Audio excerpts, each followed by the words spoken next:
Bonjour à tous et à tous. La lumière du phare éclaire aujourd'hui une surfeuse de la côte basque. Pauline Ado, bonjour. Bonjour. Plein fart sur le surf, subtil jeu de mots. Ça glisse pour vous depuis combien de temps? Alors j'ai commencé le surf à l'âge de 8 ans, donc assez jeune. Sur la côte basque, vous venez d'Andaille. C'est ça, j'ai grandi en Daille. J'habite maintenant à Anglette, mais je suis toujours restée dans le périmètre. C'est logique quand on est sur la côte basque que de faire du surf, c'est naturel? J'irai pas jusque-là, surtout à l'époque où j'ai commencé, quand on est une fille au final. Ouais. Et voilà, moi je venais pas d'une famille de surfeurs. Donc ça a vraiment été mon initiative de commencer le surf. Qu'est-ce qui vous a attiré dans ce sport? J'aimais déjà passer beaucoup de temps à l'eau, à la plage et voilà, tout simplement. Je passais beaucoup de temps à jouer dans les vagues avec un bodyboard et j'ai naturellement voulu essayer le surf. C'était l'époque où je cherchais un peu mon sport. J'ai fait avant ça du handball, du foot, du tennis. C'était trop loin de l'eau. Voilà, c'est ça. Trop loin de la mer. C'est vraiment le surf qui m'a attirée et je me suis passionnée pour ce sport. Vous aviez vu d'autres surfeuses qui faisaient comme vous faites aujourd'hui? Là, on vous découvre, waouh, sur les vagues. Pas avant de commencer, mais oui, ensuite, lorsque j'ai commencé, il y a vite eu des surfeuses qui m'inspiraient et que j'admirais. Donc, c'est vrai que ça pousse à progresser quand on est jeune et à continuer.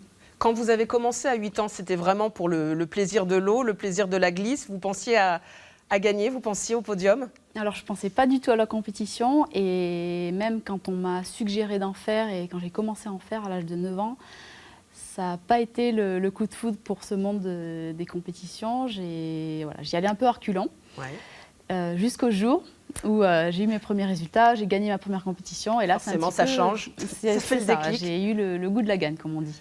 Et ça a été des compétitions internationales tout de suite. Vous êtes imposée au niveau européen, championne d'Europe, Alors, junior. Avant ça, le goût des compétitions, je l'ai eu sur des compétitions jeunes insignifiantes.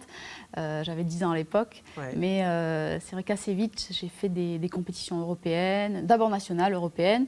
J'ai été sélectionnée à l'âge de 13 ans en équipe de France junior. Ouais. Et là, ça a été un petit déclic. Ce qui est très jeune quand même pour une junior. Oui, c'était assez jeune, oui.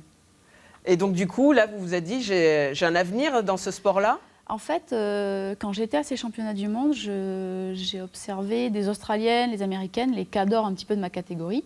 Là, on vous découvre sur l'un de vos titres, championne du monde junior. Vous avez décroché 2 titres. Ouais, c'était assez exceptionnel, surtout le premier en fait au Brésil en 2006. Ouais. C'était à l'époque le premier titre mondial pour un Français. Oui, parce que d'habitude, c'est quoi? C'est les Australiens qui s'imposent dans ces compétitions? Exactement, Australiens, Hawaïens, Américains, les Brésiliens aussi sont très forts. Et c'est vrai qu'en Europe, on est un petit peu plus anonyme, même si on commence à faire notre place. Et à l'époque, c'était un événement exceptionnel. Donc double championne d'Europe, double championne du monde, promise à un grand avenir forcément? C'est vrai que les résultats m'ont confortée dans ma volonté d'en faire mon métier. Petit à petit, au fur et à mesure que je grandissais, j'arrivais sur des compétitions internationales à m'imposer. Donc le choix de faire ça s'est imposé assez naturellement. Il y a plein de spécialités dans le surf en fonction de la taille de la planche, de comment on la prend, etc. C'est quoi votre spécialité? Donc moi, ma spécialité, c'est ce qu'on appelle le shortboard. Donc ouais. C'est des planches assez petites, à peine plus grandes que moi. Ouais. Et donc voilà, en compétition, on exécute des manœuvres sur les vagues et on est noté en fonction de ces manœuvres. Donc vous êtes dans l'élite mondiale en shortboard depuis 10 ans, on va dire maintenant? Ça fait quelques années que je suis professionnelle, ouais. Donc ça fait 6 ans maintenant, donc ça pas tout à fait 10. Pas encore. Vous allez j'espère un jour. Quel est l'état d'esprit dans ce monde de l'élite mondiale? Surtout quand on est une femme, vous disiez, il n'y a pas beaucoup de surfeuses, quoi qu'il y en a de plus en plus maintenant. C'est exactement ça, il n'y en avait pas beaucoup lorsque j'ai débuté. Et maintenant, on voit de plus en plus de femmes se mettre à l'eau, surfer. Et c'est un sport qui plaît beaucoup aux femmes. Et c'est vrai qu'on en voit de plus en plus. Il y a une grosse rivalité entre surfeuses où il y a de la complicité quand même. Vous n'êtes pas nombreuses? Il y a un peu des deux. Et moi, je dis souvent qu'on est copines, peut-être pas forcément amies, parce qu'on ne peut pas non plus tous dire. On est quand même compétitrices et concurrentes. Mais il y a vraiment une bonne ambiance. Et on vit les mêmes choses. voilà, on a cette vie où on voyage beaucoup, où on est dans la recherche de performance continuellement. Et donc du coup, ça rapproche quand même.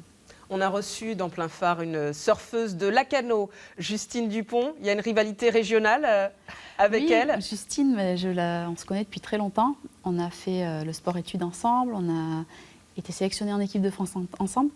Donc voilà, Justine, c'est quelqu'un que je connais très bien, c'est une bonne amie. Mais c'est vrai qu'on s'est disputé les podiums à plusieurs reprises. Mais ça nous tire vers le haut et je pense que quand on se retrouve l'une contre l'autre, on a vraiment envie de donner le meilleur. Il n'y a pas une petite concurrence régionale? Toi, tu viens de la Côte Basque, toi, tu viens de Lacanau, on ne surfe pas pareil? Non, ça, il y en a peut-être plus au début quand on fait les championnats d'Aquitaine. C'est vrai qu'il y a des petites rivalités entre les clubs. Mais on dépasse assez vite ce stade et au contraire, on a envie plus de représenter la France au milieu de tous ces pays du surf. Plein Phare sur votre dernier titre, c'était en 2017 à Biarritz, championne du monde aux ISA World Surfing Games. Qu'est-ce que ça représente, ces championnats du monde? En fait, c'est des championnats du monde où on surfe pour notre pays. Donc on est avec l'équipe de France et nos résultats sont importants pour un classement par équipe, en plus des récompenses individuelles. Et c'est la seule occasion qu'on a finalement de surfer en équipe. Le reste de l'année, on est un peu livré à nous-mêmes. Et c'est vraiment rafraîchissant. Moi, c'est une ambiance que j'adore. Et c'est pour ça que voilà, ces championnats, c'est quelque chose de spécial. Et en plus, vous les avez remportés. Ils ont conclu cette année 2017 qui ne s'est pas forcément passée comme vous le souhaitiez en ce qui concerne l'élite mondiale, puisque l'année 2018, voilà. Vous n'avez plus rien. En fait, vous n'êtes plus dans l'élite, Pauline Hadot? Je ne serai pas dans le top 17 mondial l'année prochaine, mais je ferai le circuit qualificatif. Et c'est vrai que cette année, il y a eu des hauts, comme on l'a vu sur les championnats ISA. Mais, et d'autres périodes un petit peu plus compliquées. Mais voilà, moi j'ai encore la motivation d'aller chercher cette qualification. Donc je vais redoubler d'efforts en 2018 pour aller chercher ma place. Oui, à 26 ans, vous avez toujours de fortes ambitions, que ce soit dans l'élite mondiale ou que ce soit en pensant aux Jeux Olympiques, peut-être 2024, vous y pensez ça? Alors d'abord 2020, parce qu'on va le surf va être représenté aux JO de Tokyo. À Tokyo. 2024, ce sera en France, donc c'est encore assez loin, mais pourquoi pas. Et peut-être sur la côte basque? Oui, on ne sait pas encore où ça se trouvera, mais il y a on entend plusieurs bruits. En tout cas, simplement le fait d'être en France pour des Jeux Olympiques, c'est quelque chose d'assez exceptionnel. Mais oui, c'est vrai que j'ai toujours la volonté de progresser, de travailler pour aller chercher des résultats, donc c'est motivant. Plein phare sur la mer, c'est normal pour un phare d'ailleurs d'être sur la mer, c'est votre élément vital, vraiment la mer. Bah, c'est vrai que voilà, quand on est passionné par le surf, on est dépendant de cet élément naturel, on joue avec. Ce que je dis parfois, c'est un peu contradictoire. En quelque sorte, on essaie de le maîtriser, même si on n'est jamais vraiment, on est toujours dépendant et toujours tellement petit face à l'océan. Ouais. Mais ça rend humble. Ça rend très humble et ça pousse à se dépasser, à chercher ses limites aussi. Et voilà. Et vous n'avez jamais peur quand vous vous retrouvez comme ça dans un tube, hein, c'est comme ça que ça s'appelle Voilà, c'est un tube. Bon, alors là, pour le coup, c'est dans une vague artificielle, donc c'est un petit peu différent. D'accord. Mais oui, elle est bien faite quand même. Oui, on s'y croirait presque. Bah oui. C'est ça. Mais c'est vrai que c'est parfois impressionnant, mais c'est ce qu'on aime aussi, c'est ces sensations, cette adrénaline qu'on peut avoir quand les conditions sont un peu plus exigeantes. Et c'est pour ça qu'on est si accro quand on fait du surf. Vous vous préoccupez de la préservation du milieu sur lequel vous glissez?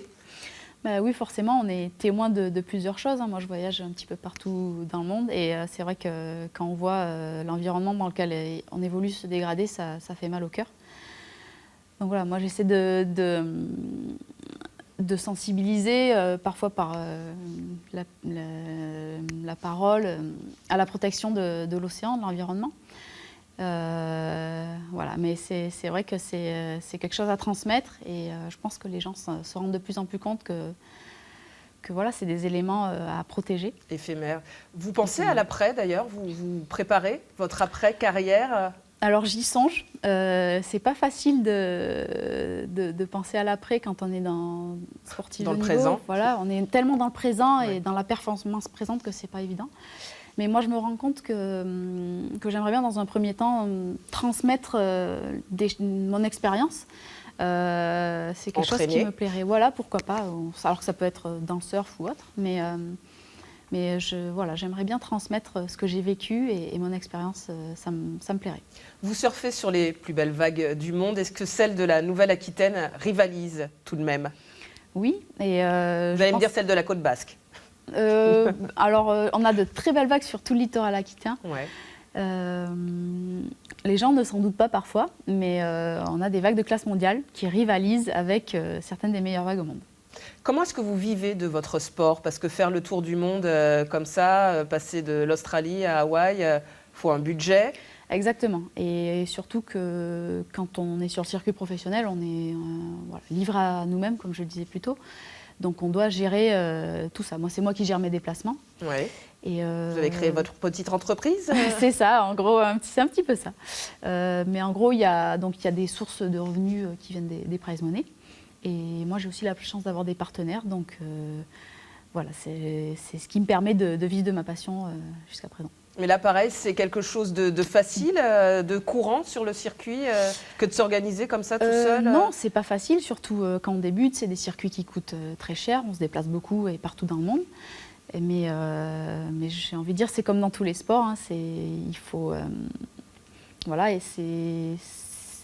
être dans l'élite pour pouvoir vivre de son sport. Donc voilà, c'est une remise en question perpétuelle parce que d'une année sur l'autre, on ne sait pas ce qui va se passer. Ça dépend de nos résultats, évidemment. Mais c'est des bons challenges et moi, j'aime cette vie. Et on vous souhaite une bonne année 2018 pour retrouver l'élite au plus vite. Merci Pauline Hadot d'avoir mis le surf dans la lumière du phare. Merci à vous de nous avoir suivis et à bientôt. Merci.